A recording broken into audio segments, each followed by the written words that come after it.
Amen po. Kaya po, salamat sa biyaya ng Panginoon. Ang topic ko po is the great judge and his verdict. Nilagyan ko po siya ng tema na the ultimate judge and his verdict. Manalangin po muna tayo. Hallelujah, Lord. Maraming salamat sa araw na ito na pinagkalun sa amin. Dalangin mo, Lord God, na gamitin mo ang iyong lingkod.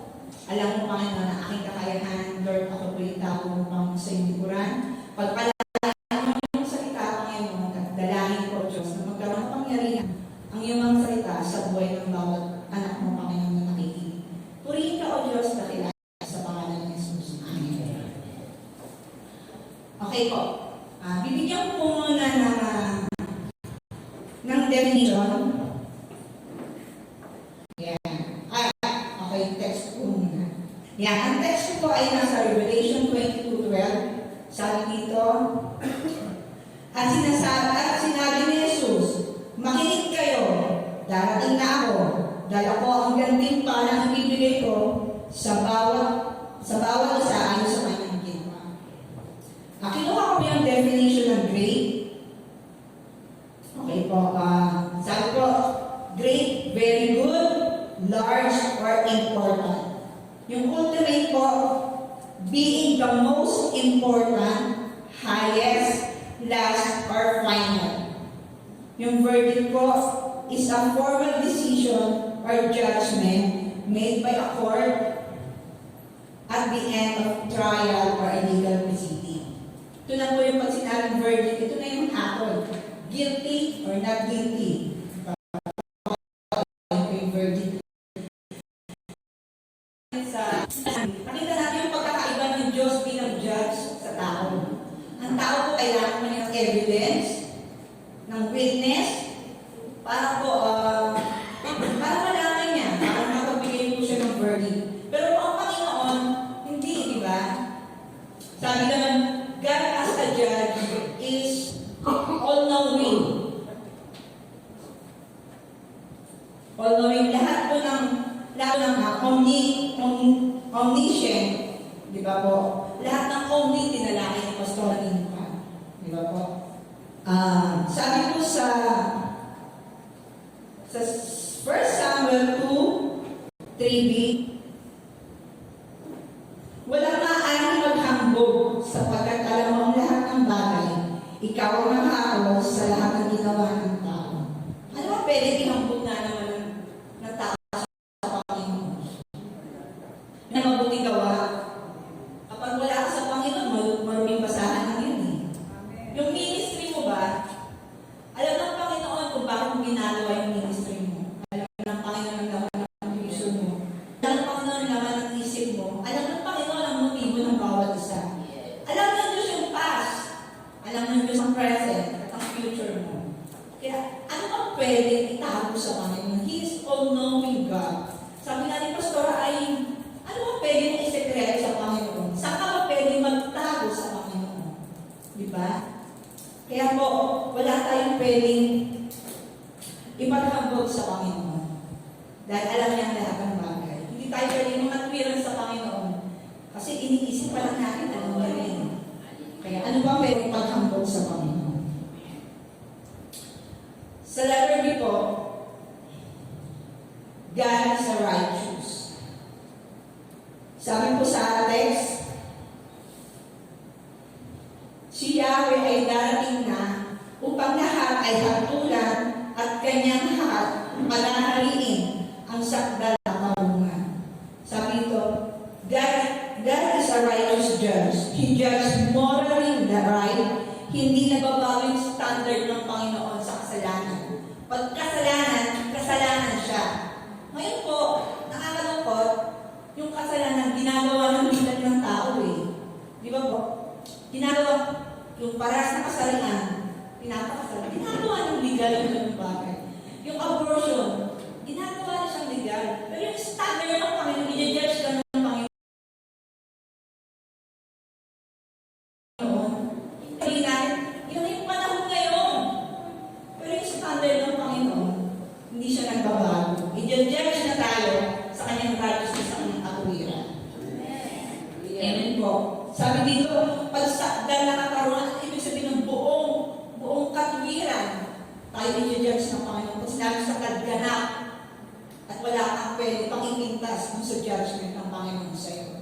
pagharap natin balang araw.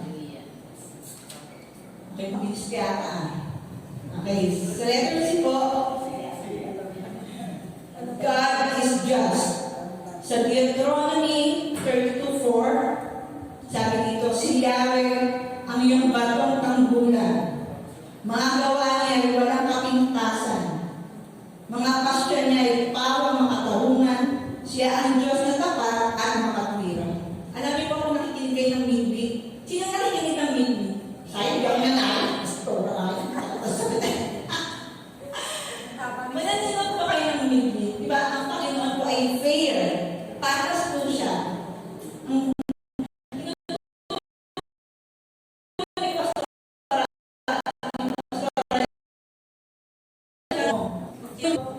I-judge ka ng Panginoon based sa law.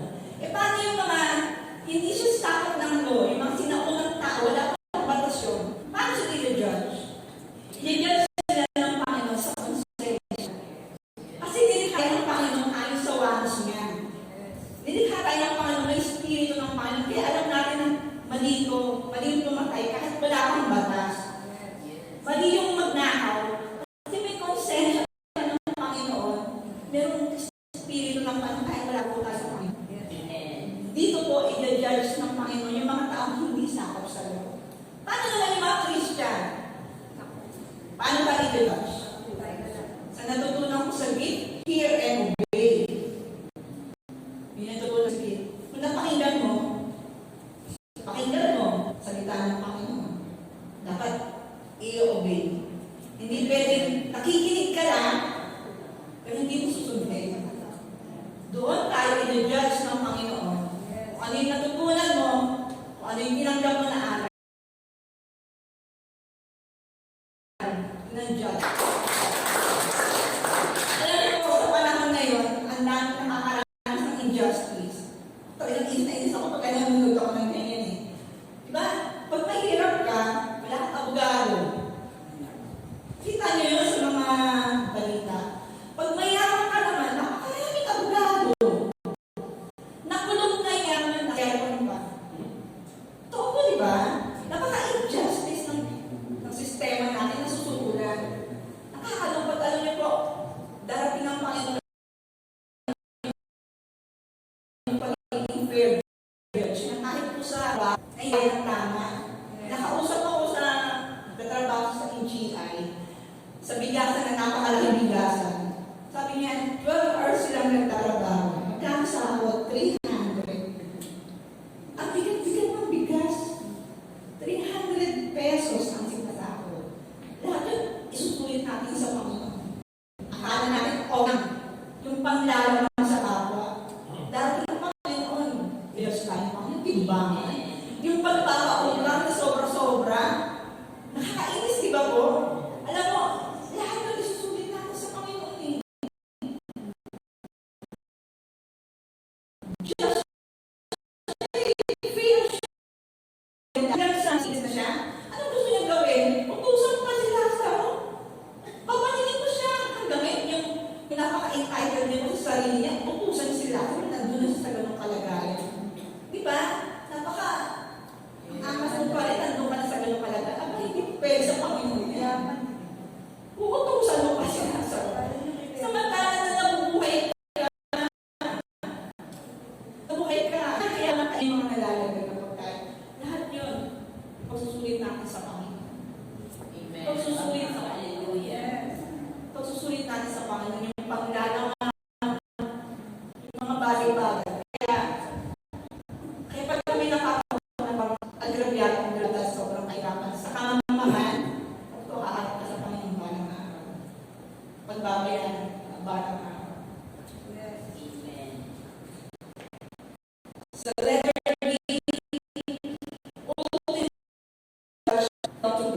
He is the one who will judge the righteous and the wicked. Final verdict ng Panginoon. Ano ba yung sabihin ng righteous?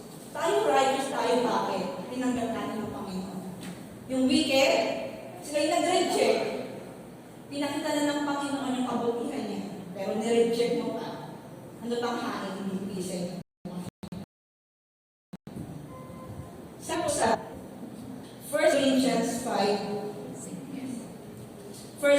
Ephesians 5:10, sapagkat lahat tayo haharap sa hukuman ni Kristo at tatanggap ng nararapat na gawang mabuti o masama ng tunay ng tayo na buhay pa sa katawang ito. Tandaan natin, God is a loving God, pero darating ang panahon, haharap ka sa Panginoon. Magsusulit tayo sa Panginoon. Sa Revelation 20:15, ang sino man hindi nakasulat ng pangalan sa aklat ng buhay ay itinapon sa langit ng apoy. Ito yung pinaka-last verdict ng Panginoon. Sa lahat na nag-reject sa Kanya. Sa lahat na nag-reject sa Kanya. Ano ba gusto natin? Punishment or reward? Reward. Reward. Nag-iintay ng reward. Ako hindi ako achiever na estudyante. Pero pagka-Christian, hindi pwedeng Christian na. Hindi pwedeng. Hindi pwedeng. Mamaya na pakakaliwan sa mall. Ayan, ito po yung reward ko is, in the Bible, crown is the symbol of reward. Nahanap ko si ano bang pagkakaiba. Simple pala ng crown ng reward. Ayan. Ang meaning po ng reward sa Old Testament ay Hana. Ang meaning po ng reward sa Old Testament is atara. Indicate king.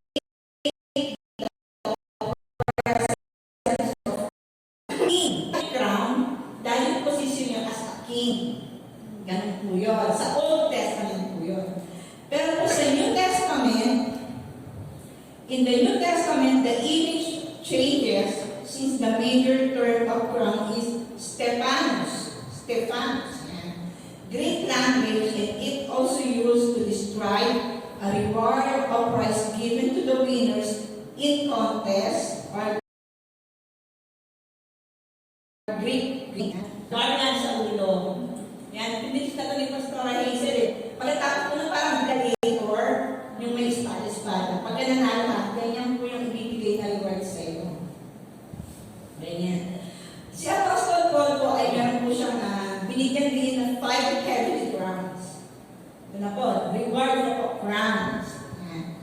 Number 8 po is, makikita po natin siya sa 1 Corinthians 9:24-25. Sabi po dito, alam ninyo ang mga kalahok sa pagkakasahan ay tumatakbo sa lamang kakamit ng gabing pala. Kaya pagbutiin ninyo ang pagtakbo upang kamtan ninyo ang gabing pala.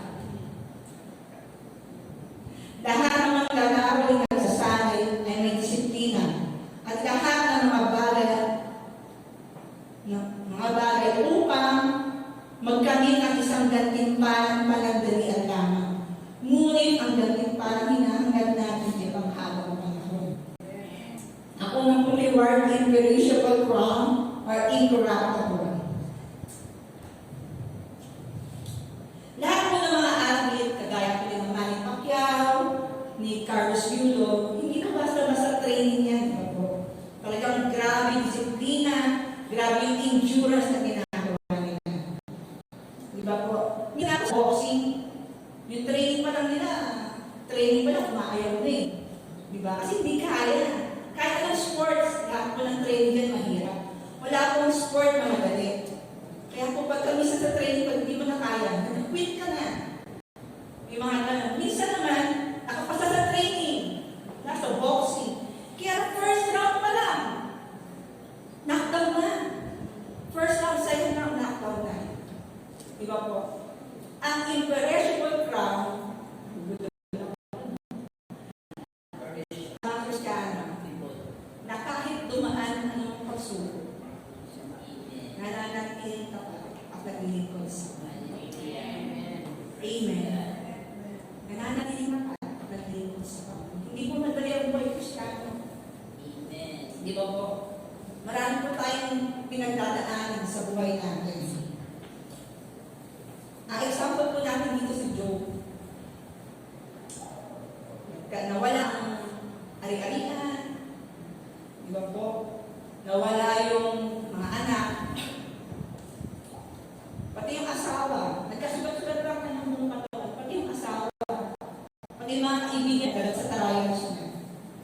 Di ba po? Pero ang sabi ni Job, si Job nanatili lang siya sa Panginoon. Pero yung sovereignty ng Panginoon sa buhay niya, hindi dahil niya. Amen po. I-aim po natin na huwag tayong ma-disqualify sa takbuhin natin sa Panginoon. I-aim natin na, kasi minsan, makompromise dahil sa trials na meron, makompromise natin. Bakit po? Kasi gusto natin i-shortcut yung process ng Panginoon sa atin. Diba? Dapat i-aim natin sa takbuhin natin sa Panginoon. Huwag akong ma-disqualify, Lord, sa dami kong trials sa dinadaan. O disqualify ako. O sa sobrang dami ng trials, gusto mo na mag-quit. Lord, ayoko na. O mag-backslide na lang ako. Sana i-aim natin makarating tayo sa finish line. I-aim natin makarating tayo sa finish line kahit anong trials. Makakatanggap tayo ng imperishable crown kapag nanatili tayo sa Panginoon sa kabila. Ang tatanggap nito, yung dumalang sa severe. Hindi lang pala basta trials. Severe trials. Ang mararanasan natin mga Christian. Ngayon, makakatanggap ka ng ganitong crown, mananatili at mananatili tayo sa Panginoon. Paninindigan natin ang paglilingkod natin sa Panginoon. Hindi natin kakayaan na ma-disqualify tayo. Hindi natin kakayaan na magpapalapit sa sobrang daming problema na hinaharap natin sa buhay. Sikapin natin yun. Sabi ko sa 1 Peter 1:4 na magmamana tayo na hindi nasira. Walang kapintasan at di kumukupas ang inanda ng Diyos sa langit para sa atin. Yung boksingero nga eh. Durug-durug na yung malabang patay pa ako. Amen? Ang pinagalaban natin dito, yung kayamanan hindi nasisira. Ayun, patatanggap ng boksingero. Pag dito lang sa lupayan.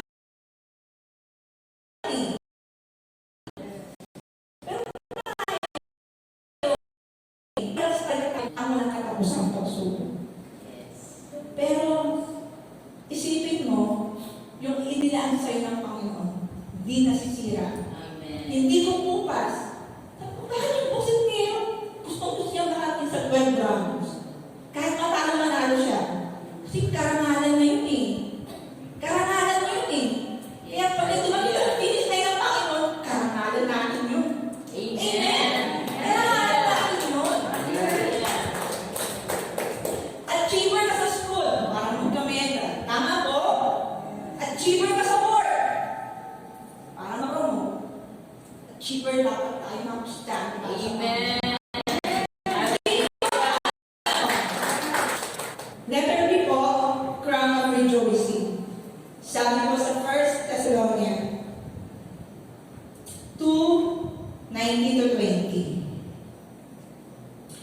Hindi ba kayo ang pag-asa, kailangan at puro ng maipagmamalaki namin sa harap ng Panginoong Hesus pagpalito niya? Oo, kayo ang aming karamalan at kaligayahan. Sinabi ko rin po sa Thessalonians. Bakit? Na ang mga taga-Thessalonica ay nakakilala sa Panginoon. Crown of glory mo ang isang kaluluwa na dinala mo sa Panginoon. Amen. Crown of glory na dinala mo sa Panginoon. Panginoon, ang crown of glory sila yung mga nag-evangelize. Sila yung mga nag-share ng gospel sa street. Diba? Nakikita natin alam mo sa Amerika, mga Muslim ang kaharap nila, makikita mo yung wisdom ng Panginoon sa kanila. Grabe yung isang babae, galit na galit. Pero in the end ng kanilang conversation, napakalma niya eh. Kasi makikita mo yung kapangyarihan ng Panginoon sa kanila. Diba? Sila yung makakakamit ng crown of rejoicing. Nakakatuwa sa Panginoon na mayroong madala sa Panginoon. Meron na po ba? Meron na tayong crown of glory, ay crown of rejoicing. Kapag nakikita mo sa church, crown to to. Meron na tayong gano'n? Amen. Crown to to. Nakikita mo naglingkod sa Panginoon. Crown to to. Amen. Ang asawa, magdala ng kaluluwa sa Panginoon. Amen. Sabi dito sa Romans 10:14, paano naman sila tatawag sa Kanya kung hindi sila sumasampalataya? Paano naman sila sasampalataya kung wala silang napakinggan tungkol sa Kanya? Paano naman sila makakapakinig kung walang nangyari sa kanila? Kaya po kung hindi tayo mag-evangelize, wala po tayong magdadala sa Panginoon. Nakakalungkot. Ang sarap i-enjoy ang kaligtasan ng Panginoon. Masarap po maging Kristiyano. Pero isipin din natin yung mga mahal sa buhay na wala sa Panginoon. Isipin din natin sila. Dapat abutin natin sila. Sabi nga sa Luke 15:10, sinasabi ko sa inyo, gayon din ang kagalakan ng mga anghel ng Diyos sa isang makakasalanan tumaligod sa kasalanan. Amen po. May rejoicing sa heaven kapag may isang kaluluwa at tuminap sa Panginoon. Amen po. Kaya po, nakakatawa kapag ang kakilala mo nadala mo sa Panginoon. At nakakalungkot din kapag nawala rin sila sa Panginoon. Nakakalungkot. Amen po. Sa letter C po, sa letter C, crown of righteousness. Sa 2 Timothy 4:18, kaya naghihintay sa buhay sa loob ng Diyos, sa araw na iyon, ang Panginoon na siyang makatahumang ko, ang siyang magpuputol sa akin ng korona. Hindi lamang sa akin, kundi sa aking nananabik sa kanyang pagbabalik. Sabi ko nga kanina, ang pagiging righteous, hindi kayang gawin ng tao. Kahit anong sikap ng tao, hindi tayo magiging righteous. Nagiging righteous tayo dahil sa tinanggap natin ng Panginoon. Di ba po? Kaya ang crown of rejoicing po para po sa mga mananampalataya, iningakan ang katwiran ng Diyos sa buhay nila. Sa kabila ng suffering na meron sa kanila, sa sakit, kasi na ang tagal-tagal na nandun pa rin yung queen. Story. Ingatan natin yung katwiran ng Panginoon kahit nakakaranas tayo ng suffering. Nakakaranas tayo ng kawalan. Ako nasanay na. Ginamit ako ng Panginoon. Kasi parang nalinakot lang. Pero kung ano naman masyado sanay,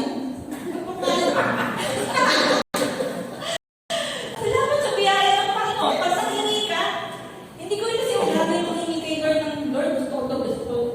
Hindi eh. Alam ni Lord yun naman ang puso ko eh. Kaya ang bilis niyang kausap. Sa biyaya ng Panginoon. Sabi niyo sa family, sakit noon. Napakahirap noon. Di ba?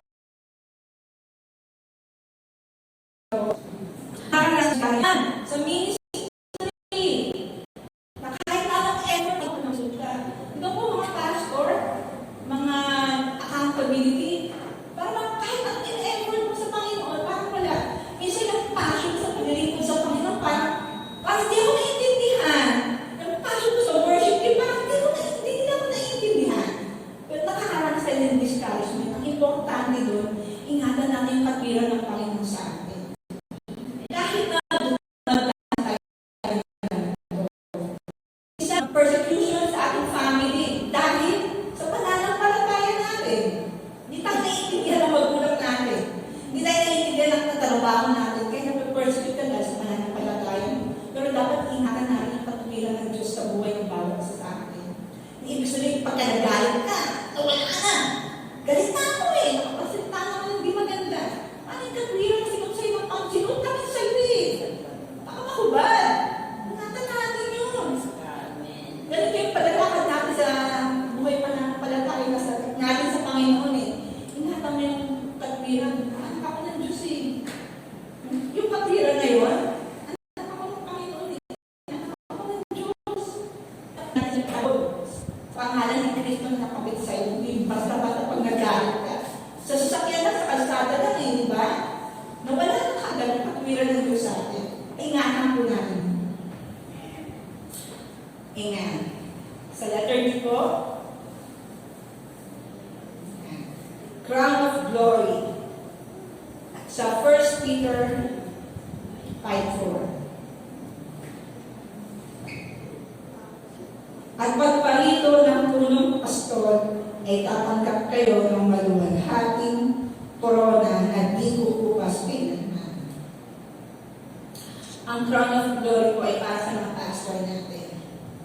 Sa verse 2 po ng 1 Peter 5, sabi, pangalagaan ninyo ang awa ng Diyos na pinagkatiwala sa inyo. Gawin ninyo ito ng maluwag sa loob na hindi napipilitan lamang. Iyan ang nais ng Diyos.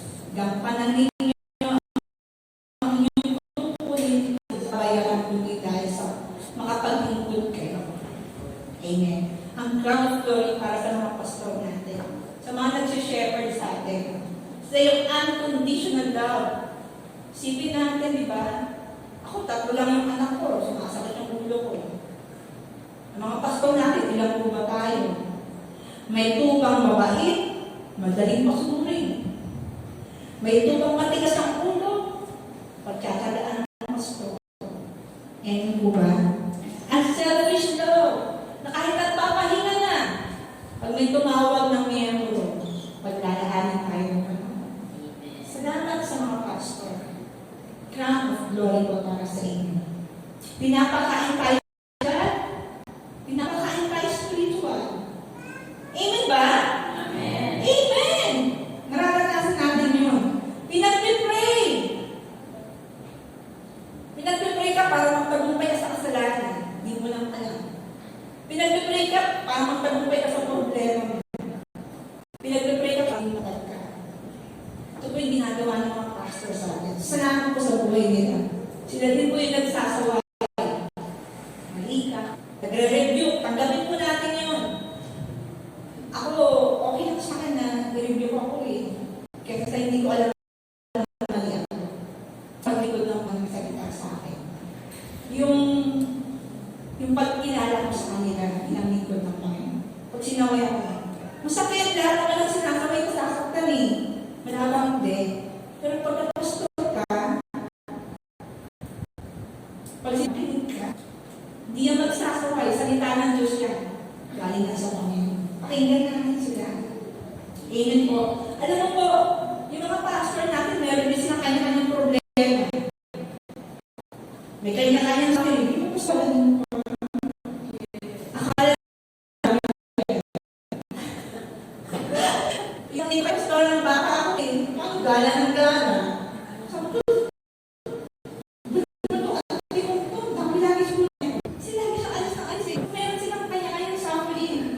suffer din sa pamilya na kung ano naman yun sa buhay niya. Hindi na natin alam.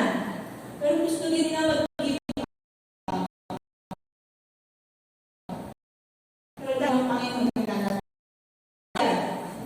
Salamat sa Panginoon sa mga. Napakahirap po ng mga tupa na walang pasko. May magpupunta sa bangin. Kasi walang pasko eh. Diba? Kakatakot ang walang pasko. Kaya bakit natin ang pasko natin? Sila rin yung tinatangkap nila every Sunday. Hindi naman sapat yun para mabuhay sila eh. Kano ba yun? Hindi sapat yun para mabuhay sila, pero nalilingkod sila sa Panginoon dahil nakuha nila sa Panginoon. Purihin po ang Panginoon sa buhay nila. Mahanapin natin mga pasko. Amen.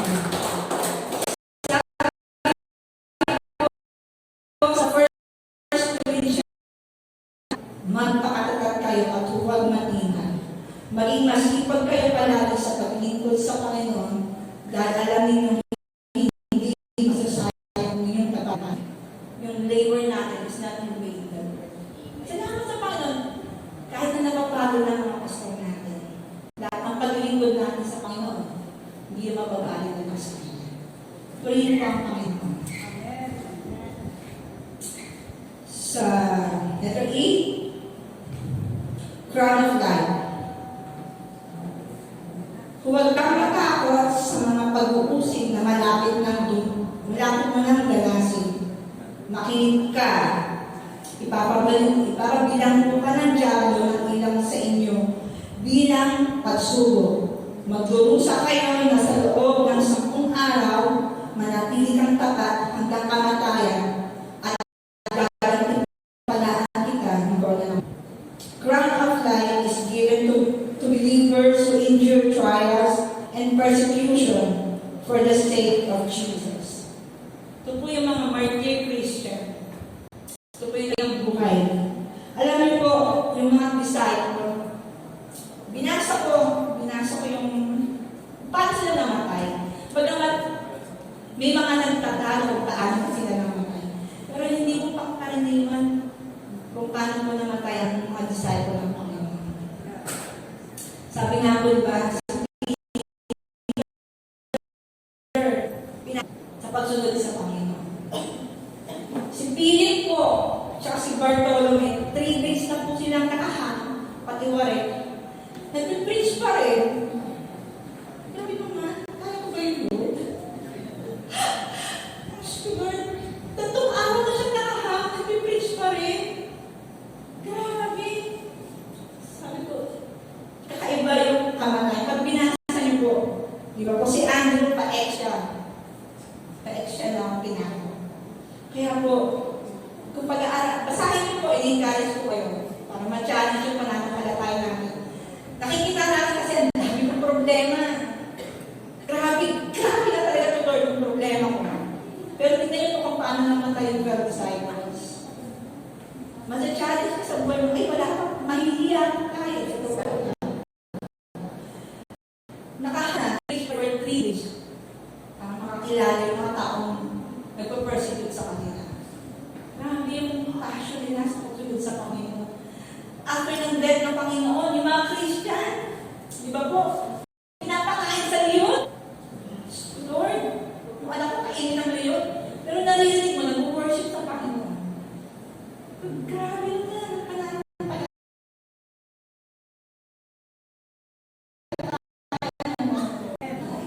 sa kapanahon na natin, sila yung mga nasa communist country. Wala silang pakialam sa buhay nila. Ibigay lang. May pangaral ang salita ng Panginoon. Di ba po? Pinagbawa, i-memorize ang Bible.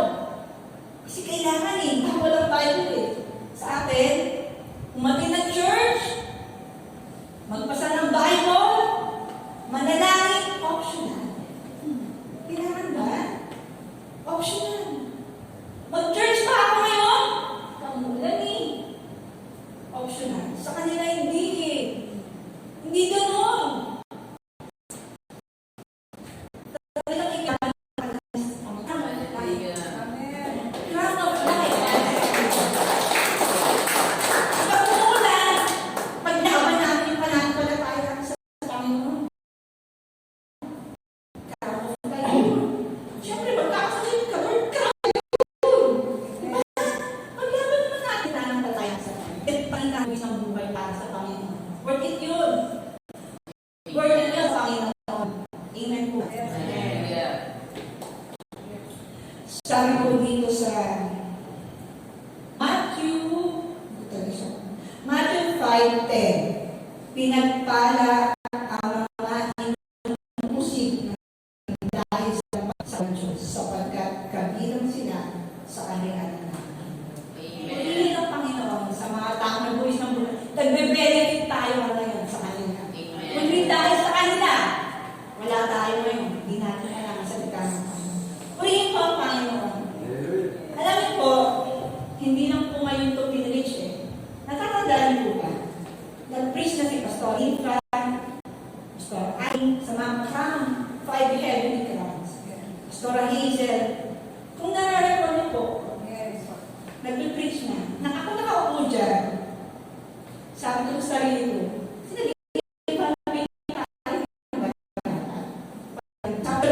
Lord, makarating na ako namin, okay na ako. Reward ko na yung Lord. Hindi ko na naisip yung crown na yan. Hindi ko na naisip yan. Makarating na ako ng langit, masaya na. Kaya di ba kayo? Ako ganun ako Kasi di ba? Kasi maiwan ka sa rapture. Ako tabi na. Makarating na ako ng langit, okay na ako. Pero nagpumunta po kami sa Jesus Reign. Habang tumatagal kami, hindi man ang Panginoon ang puso. Hindi man ang Panginoon ang puso. Pumunta kami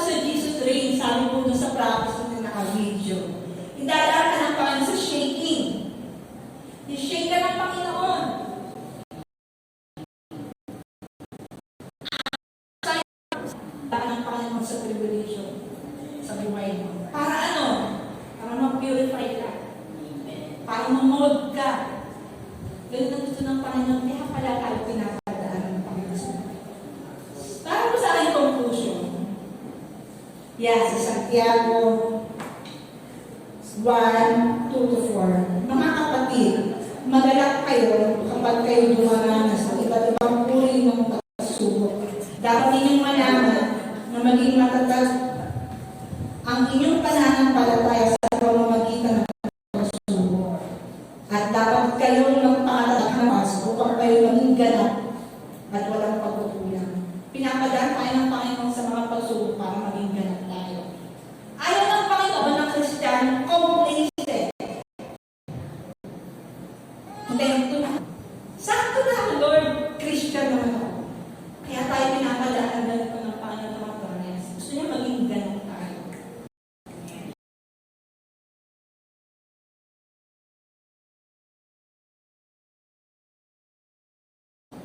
Na meron tayo sa Panginoon.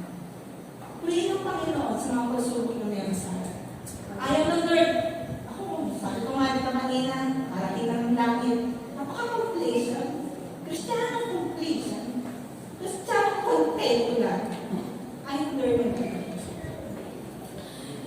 Sabi ko, nung dumating ka sa panahon na hinuhulog ka ng Panginoon. Ang prayer pala sa Panginoon, iba na.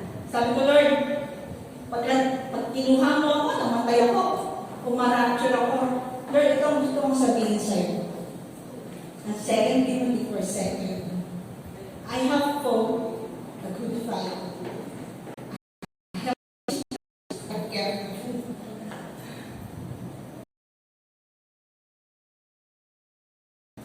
Sinasabi ko sa Panginoon, may tumingin siya sa akin. Hindi pwede hindi ko iyak. I have fought, Lord. Amen. Paglaban ako sa mabuting pakikipaglaban. Amen? Hallelujah. Daming trials. Ang dami namin pagsubok. 2024. Daming pagsubok. Salamat sa biyaya ng Panginoon sa akin. I have fought a good fight. Lumaban ako sa mabuting pakikipaglaban. Tinapos ko. Hanap ko sa Panginoon. Ganito yung prayer ko sa Panginoon. Lord, aking pananampalataya. So na yung prayer ko sa Panginoon. Dati sabi ko lang, makating lang ako ng langit. Okay na. Pero ngayon, kung 2 Timothy 4:7. Ito na yung gusto kong sabihin sa Panginoon. Makipaglaban ako, Lord, ng mabuting makikipaglaban sa pananampalataya. Lord, tinapos ko ang takbo. Amen. Iningatan ko ang aking pananampalataya. Sabihin ng Panginoon sa akin, gusto kong sabihin sa akin ng Panginoon, well done, good and faithful soul. Wow! Hindi ako nakatanggap ng medal na nag-aaral ako. Pero may crown ako ng binigay sa akin ng Panginoon. Amen. Hindi ako pero nakakatanggap ako ng crown.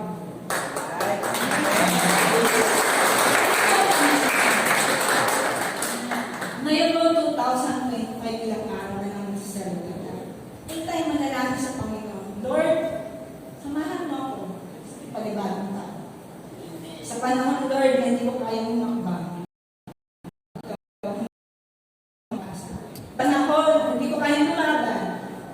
Lord, ako lumaban para sa akin. Tulungan mo ako, Panginoon, tapusin ko ang 2025 na may tagumpay na nagmumula sa'yo. Gustoran mo kayo pumunta. Hallelujah. Praise God. Yes, so worthy.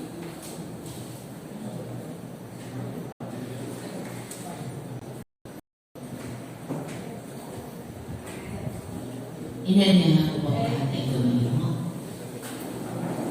With all the musician, kaya po natin ngayong umaga, tulad ng prayer.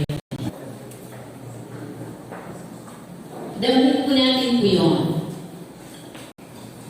this is the last Sunday of the month ng 2024. Hayaan po ng altar ng Panginoon ay buuin ng ating buong panalangin. Ano man po ang prayer ng puso niyo ngayon para sa Panginoon? It's fight, the good fight. Anumang circumstances, meron ang 2024 para sa iyo. It's fight, the good fight of faith. Alam niyo po, first time ko po na, sabi ko nga, ang 2024 is my 40 years. At first time kong maranasan na nakapanalangin ako na sinabi ko sa sarili ko, mararating ko kaya ang 70. Sapagkat ang prayer ko po from 40 to 60, ang laging prayer ko sa Panginoon, sana marating ko ang 50, marating ko ang 40, marating ko ang 50, and 60. But my prayer changed nang dumating po ang the last months. Ay pagtatapos ang taon ng 2024, my prayer, whatever happens, physically, but not spiritually, I will fight a good fight of faith. So yan po natin, ang altar po natin ngayon ay magkaroon po tayo ng prayer. Ano bang gusto po natin marating ng 2025? Ano gusto po natin mangyayari for 2025? Are we a good fighter for God?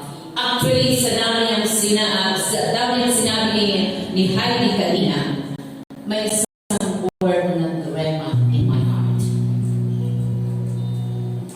Sabi niya kanina, isa yun na hindi ko malilimutan na magtatapos ang taon na ko. I want to be an achiever for God. Gusto ko maging achiever. Marami na akong pwede kong sabihin sa Panginoon na pwede kong sabihin, Lord, magmamalaki ako pag naalala ko ang kapatid ko na sinabi niya sa akin, gusto ko umuwi ka in my baptism. Hinilig ko yun sa Panginoon. Lord, pag-iipunan ko, gusto ko umuwi dahil ang gusto ng kapatid ko. Ako ang mag-organize. Ako ang mag-officiate ng water baptism. Nang mamatay po ang mother ko, wala pa akong ibang hiniling sa Panginoon kakayanin kong tumayo sa last day, last night na yun. But my heart is full of victory dahil alam ko ang gulang ko ay nasa kamay ng Panginoon. Nothing to win, nothing to write off. Bakit? Achiever ako sa kaluluwa ng mga mahalos. Now, are we fighting for what reason? Para sabihin mo, maging good na achiever ka. Alam niyo, parang rema na nag-aangka sa akin kanina. Hindi niya naranasan ibabunahan. Hindi niya naranasan tinanggap ang mga medals. Pero sila ang pinili niya maging achiever siya sa Panginoon. Amin tayo sa Panginoon. Hallelujah. Jesus. Mula sa iyong ginagawa, I want you to come. Anong prayer ang gusto mong bitawan ngayon sa Panginoon? Sa last, you achiever. Dahil narito kami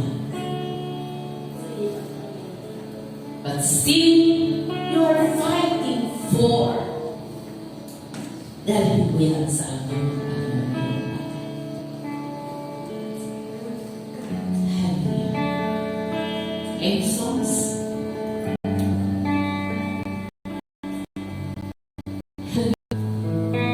Jesus.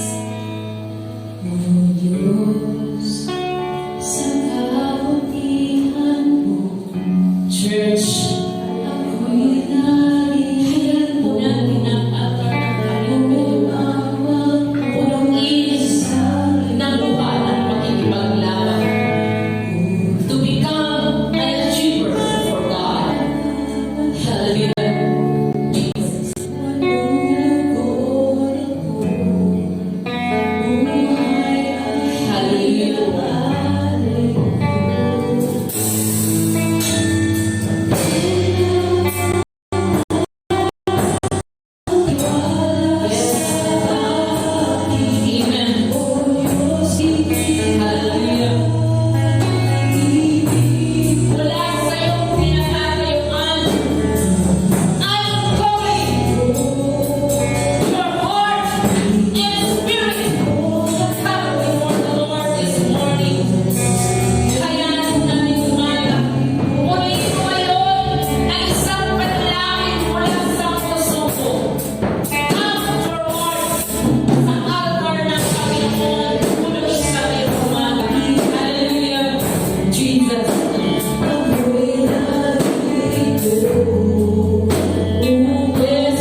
Hallelujah. Hallelujah.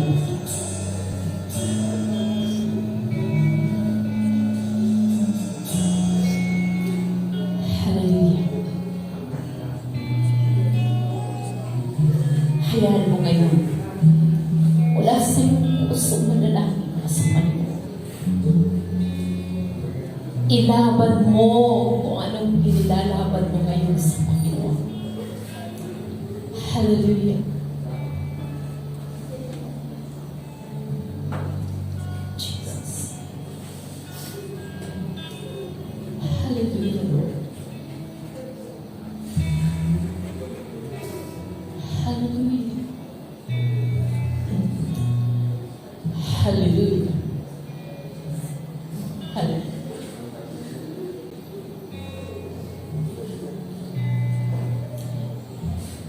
Church.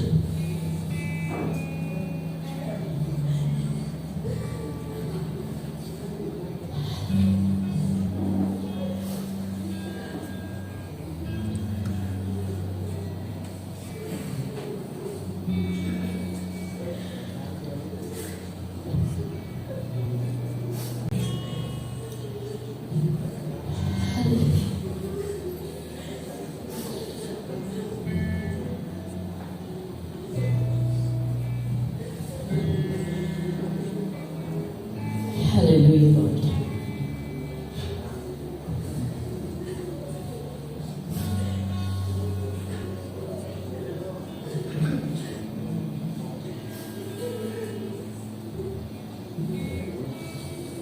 Hallelujah.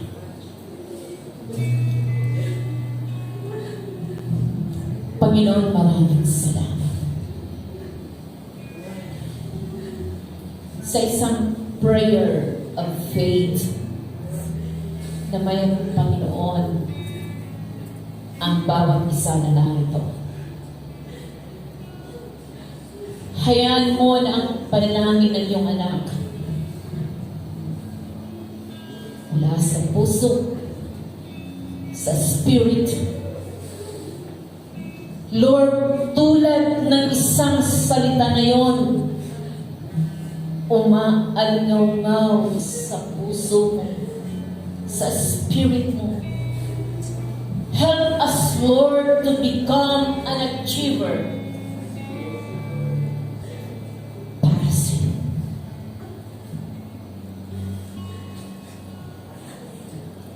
I-bless mo ang church. I-bless mo ang prayer ng isang ama. I-bless mo ang prayer, panalangin ng isang ina. Pagpalain mo ang panalangin ng isang asawang lalaki, asawang babae. Pagpalain mo ang panalangin ng isang anak, individual na prayer sa lahat ng narito ngayon.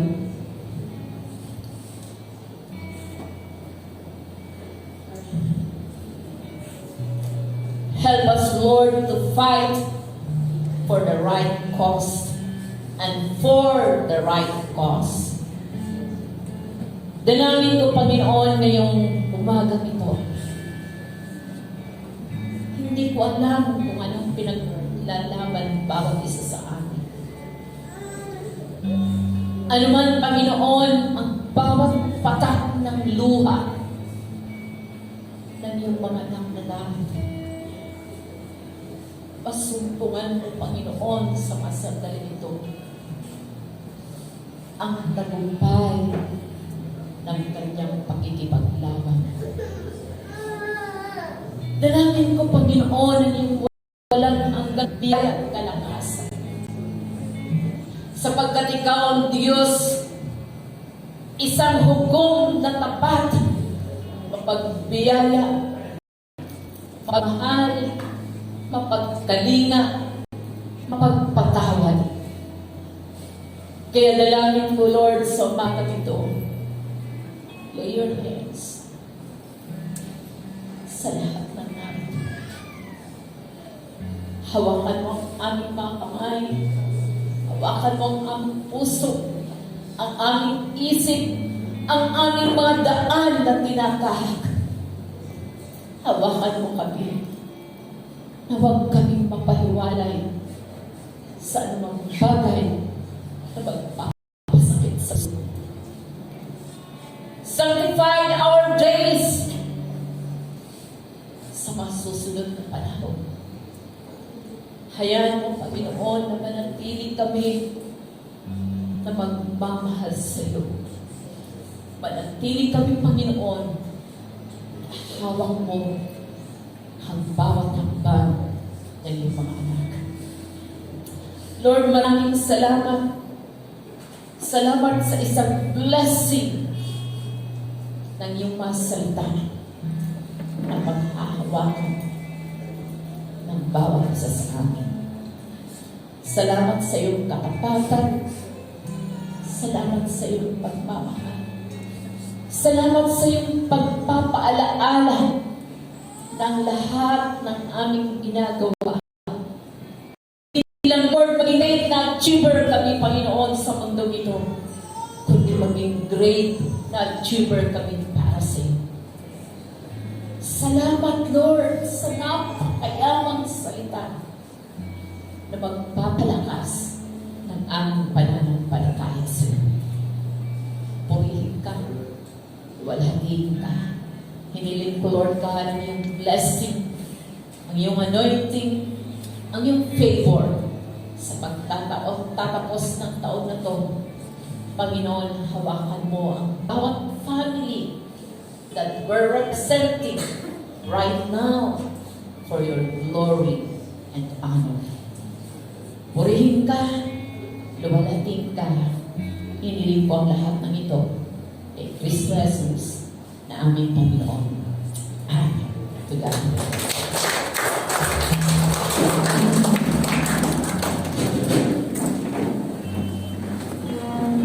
Pinatawagan ko po si Pinagbilaya po para sa announcement.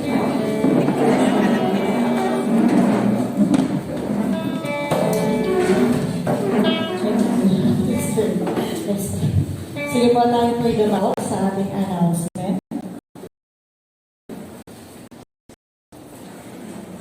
Ayan po.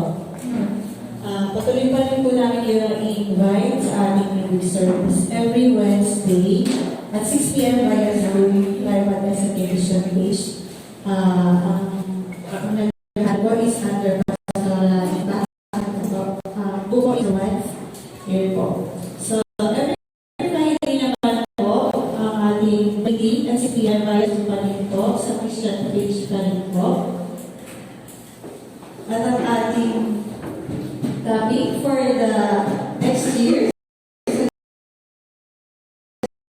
January, Thanksgiving by Pastor Eileen Pagibala and Pastor Eileen Barola. January 12, Let Us Work Together by Pastor Jerry Rodriguez, Brother Bernie. And January 19, Wise Builder by Pastor Rebecca Aquino and Brother Joel Marcos. January 26, Pursuing the Goal Complete by Pastor Dante Peralta and Sister Hannah Peralta. Sige po. Salamat po sa nag-share kanina. So next year, January 5, Sister Valerie Barola, Sister Nicole Barola, and Brother Edwin Barola. January 12, Sister Pebueno, Sister Chloe Lincoln, at ako po. January 19, Sister Nami Madrigal, Sister Evelyn Madrigal, Sister May Lorena. And January 26, Sister Liza Peralta, Sister Nancy de la Cruz, and Brother Ilan de la Cruz. Pakinote na lang po para hindi po nababakami ang ating mga actions. So, ang ating offering verses naman po, January 5, Sister Anne Panomelo. January 12, Brother Bertie. January 19,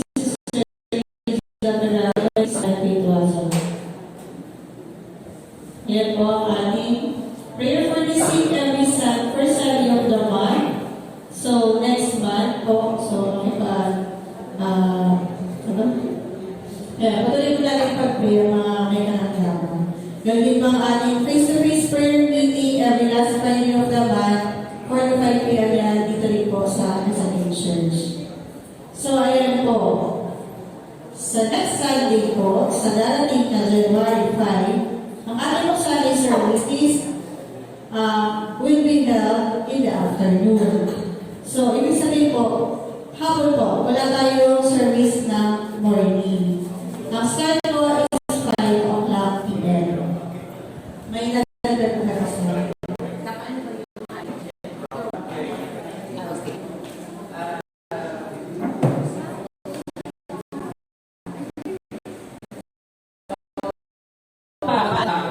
Kasunod po dito na announcement sa bawat group sapagkat magiging kakaiba po ang ating pong service ng ating pong first Sunday sa Sunday.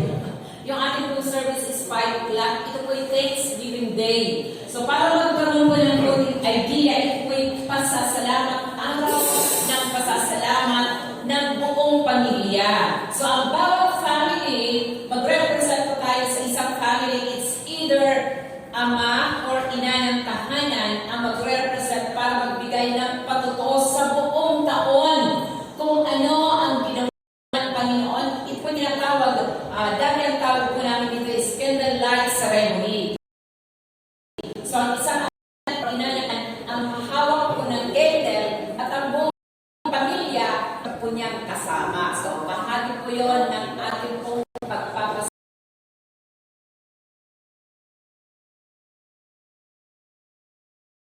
Akin na lang po ang magpapatuas personal para po para itayin niyo po ang inyong pong family. family. So, hayaan niyo po, huwag po kayong matakot na mga kalba, katulad kay Angelo, kay Charlene, kay sino pa mga single, si Mary Ann, sapagkat iba din ang family ni Angelo. So, yun po yung ibig kong sabihin. Bawat family, bawat kung ano ba Panginoon. So, isa lamang po sa isang family, ang single ay isa lang. Single na po. I-represent po ang kanyang family. So, that's the magiging ano po ng ating yung ating pong service. Ngayon, kung gusto niyo ng pagkain, sapagkat sigurado gawin po tayo dahil 5 o'clock ang ating pong gawain, you can bring your dinner. At pwede po kayong magsagsalo as family. Hindi na po ito yung katulad ng dati natin kong ginagawa. So, kung gusto niyo naman po taguhin at pag pinapapasan may pasok, the reason why we started at start ng 5 o'clock sapagkat pinabukasan ay meron pong pasok. So, possible siguro mag-i-end tayo in between 7 to 8 na time po natin. Kaya, huwag po kayong mawawala dahil yun po ay ating pong pasasarap Panginoon sa buong taon at pasalamat din po for 2025 para sa isang palibagong tagumpay na aming buhay. Kakala ko naman po namin sa group chat kung mayroon po mga additional dahil may meeting po kami sa Saturday. Sige po, may announcement po. Singer daw po.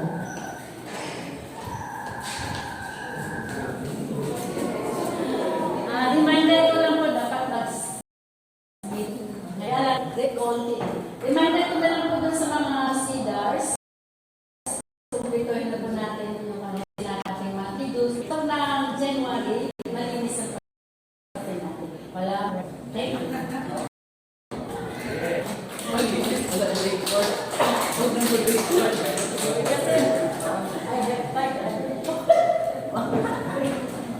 Sige po. Reminder ko na lang din pala yung sa ZS. Kung may mga nakamiss pa na hindi pa po na pagbigay. Open na rin naman po, paki-coordinate na lang po sa ating treasurer and sa assistant niya po, Sister Naomi. Okay po. Sige po. Kung wala na pong announcement, tayo dito kayo para sa ating closing prayer. Iilan ko po sa ating closing prayer sa Sister Naomi.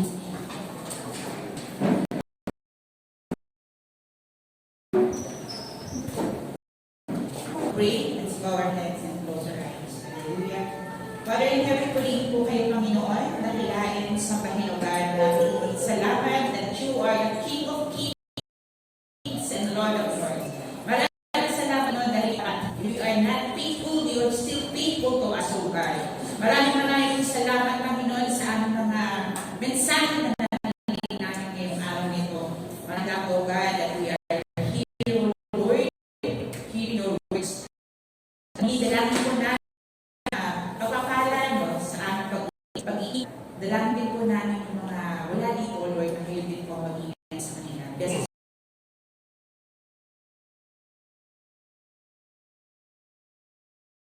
Ang walang hanggang pag-ibig ng Diyos ang walang hanggang biyaya ng Diyos sa namin at walang hanggang pamakatnubay ng Diyos Espiritu